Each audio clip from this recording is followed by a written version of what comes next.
Salut à tous et à toutes, c'est Bruno M de Paname sur la chaîne OM Football Club en collaboration avec Michael OM. Alors là, ce soir, dégoûté, voilà, il n'y a rien à dire, hein. Dimitri Payet et Nuno Tavares n'ont pas été disponibles ce soir parce que Tudor n'a pas voulu les faire intégrer au groupe de ce soir. Nuno Tavares, pour des raisons, bon, hier il avait une légère blessure, et pour Dimitri Payet parce que hier Igor Tudor a décidé de mettre Dimitri Payet sur le banc, voilà, du côté des remplaçants à l'heure de l'entraînement où il a fait voilà, c'est sa composition, son groupe et tout ça. Alors que les derniers matchs, les deux derniers matchs où Dimitri Payet a joué, bah, il a été décisif. Et là, je comprends pas les choix de Tudor. Pourquoi, quand un joueur, il est décisif et quand un joueur, il apporte, enfin, voilà, qu'il soit décisif et qu'il apporte un plus à l'équipe, je comprends pas pourquoi Tudor, il le met pas titulaire au match suivant. Voilà, Tudor garde toujours son turnover incompréhensible. Et après Payet, bah voilà, il s'est embrouillé. Après Tudor, il lui a dit ouais, demain on a un grand match. Vas-y, montre plus d'envie, arrête de traîner. Payet a voulu faire après la sourde oreille. Pareil, Payet a été complètement agacé. Donc c'est pour ça que Tudor n'a pas voulu le faire, enfin, qu'il soit intégré dans le groupe de ce soir. Donc voilà, c'est bête parce que bon, peut-être ce soir un Dimitri Payet nous aurait quand même fait du bien, et peut-être ce soir Payet aurait été encore une fois, enfin aurait pu être encore une fois décisif.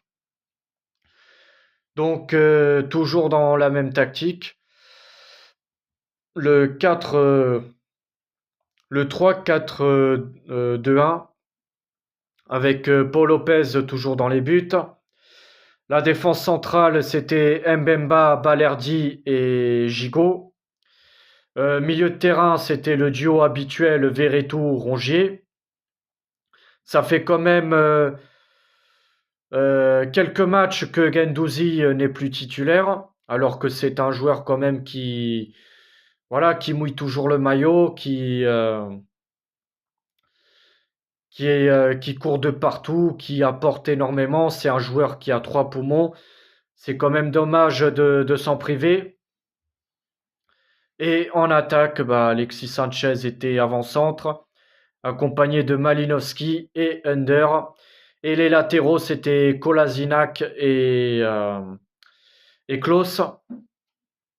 Alors, dans cette première mi-temps, on peut pas dire que ça a été une première mi-temps où on a vu beaucoup de grosses actions. C'était serré entre les deux équipes. L'OM ouvre le score à la 29e minute sur une belle récupération de Balerdi qui fait la passe à Jonathan Klaus. Enfin, non, qui fait la passe à Malinowski. Il me semble que c'est Malinowski qui a fait même la récupération. Une belle passe décisive de Malinowski à Jonathan Klaus qui part devant les buts. Chevalier, le gardien lillois, sort de ses cages et Klose arrive à piquer un peu le ballon et ça fait 1-0 pour notre OM. Donc à la pause, on menait 1-0. Bon, je me disais, même si c'est un match compliqué, même si en face, voilà, c'est quand même une bonne équipe, hein. Lille qui sont cinquième du classement. Que bon, c'était quand même possible de le faire.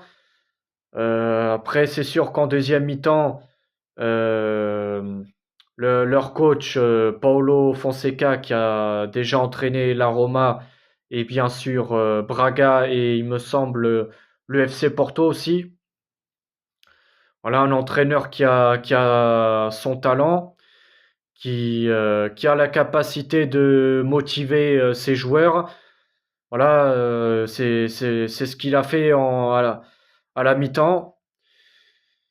Mais voilà, je pensais que quand même en deuxième mi-temps, on allait être solide, qu'on allait quand même tenir le résultat. Mais non, parce que à l'entame de la deuxième mi-temps, on a été complètement nul. On a fait une très mauvaise entame en deuxième mi-temps. Et ça nous a coûté l'égalisation hein, vers la 49e minute.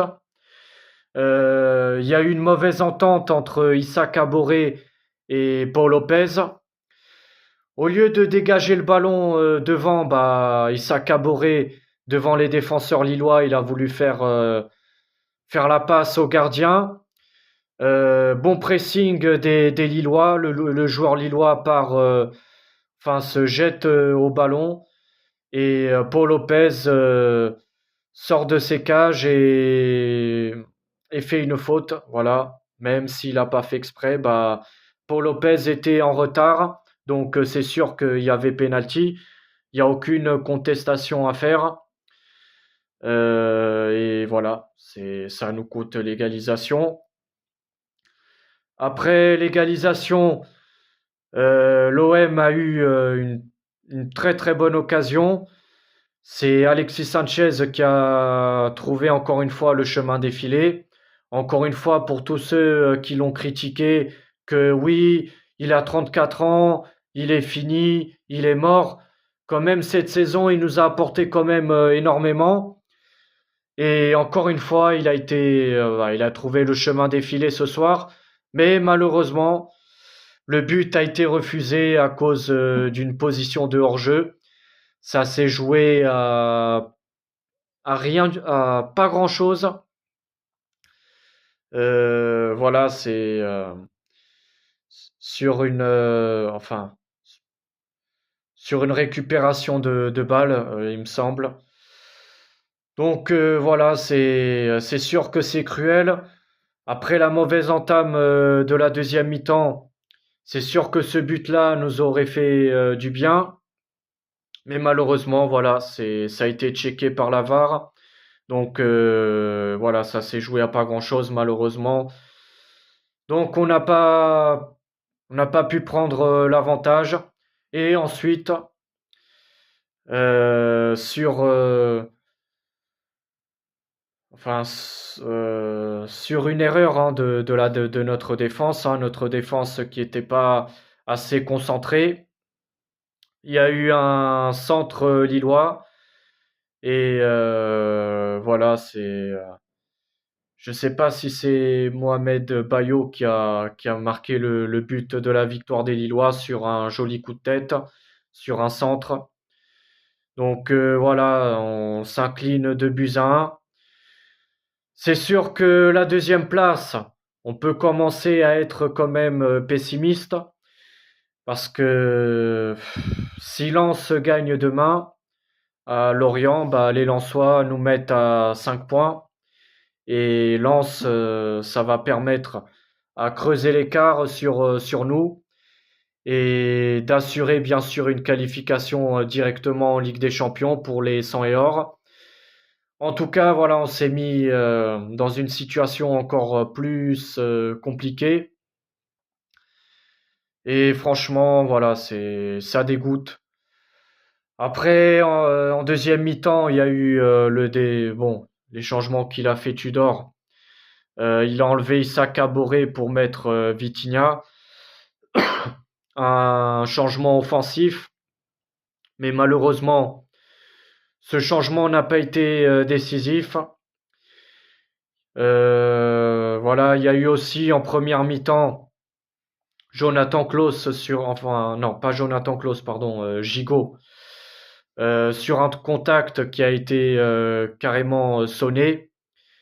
Le joueur lillois qui lui fait un coup de pied sur la tête, involontaire bien sûr, hein. Il a essayé de jouer le ballon. Donc il y a eu le changement, un changement.